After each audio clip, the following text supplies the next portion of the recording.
પ્રાયોજક છે cancer healer centre a new beginning. નમસ્કાર, super six સાથે હું છું નીરુ. સાંજે 6 વાગ્યા સુધીના 6 ટ્રેન્ડિંગ ન્યૂઝની વાત કરવાની છે સુપર સિક્સમાં. આજે તમને બતાવીશું 5 દેશમાં આવેલા ભૂકંપના ભયાવહ દ્રશ્યોથી લઈને અમદાવાદમાં માતેલા સાંઢની જેમ ફરી રહેલા કાર ચાલકો. વાત કરીશું ડીસામાં વિદ્યાર્થીઓએ હાથ પર મારેલા કાપાથી લઈને એક આંગણવાડી સ્કૂલની મહિલાઓ માટે કેમ રેસલિંગ રિંગ બની તેની. પરંતુ સૌથી પહેલા નજર કરીએ આજના 6 મુદ્દાઓ પર. 7.7ની તીવ્રતાથી આવેલા ભૂકંપે મ્યાનમાર અને બેંકોકને ધ્રુજાવી દીધા છે. અનેક ઇમારત ધરાશાયી થઈ ગઈ તો કેટલાક લોકો નોંધારા થઈ ગયા છે. જ્યાં જુઓ ત્યાં તબાહી જ તબાહી જોવા મળી રહી છે.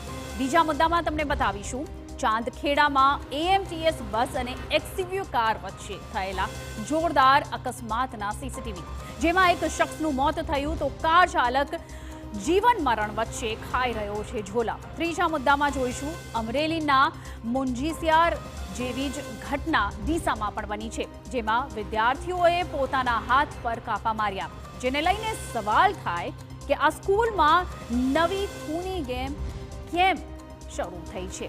શું વાલીઓએ બાળકો પર વધારે ધ્યાન આપવાની જરૂર છે? ચોથા મુદ્દામાં ગુજરાતમાં ફેલાતી હની ટ્રેપની જાળની કરીશું ચર્ચા. ક્યારેક સામાજિક કાર્યકર તો ક્યારેક મિત્ર જ ફસાવે છે મિત્રને હની ટ્રેપમાં. વધુ એક ઘટના સામે આવી છે મહેસાણાથી.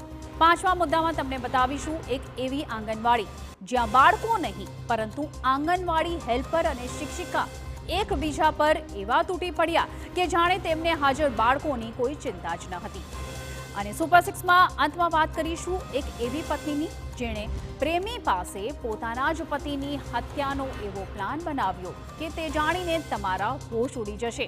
પત્ની રજની રંગે હાથ ઝડપાઈ જતા તેણે પતિનો કાંટો કાઢવાનો બનાવ્યો હતો પ્લાન.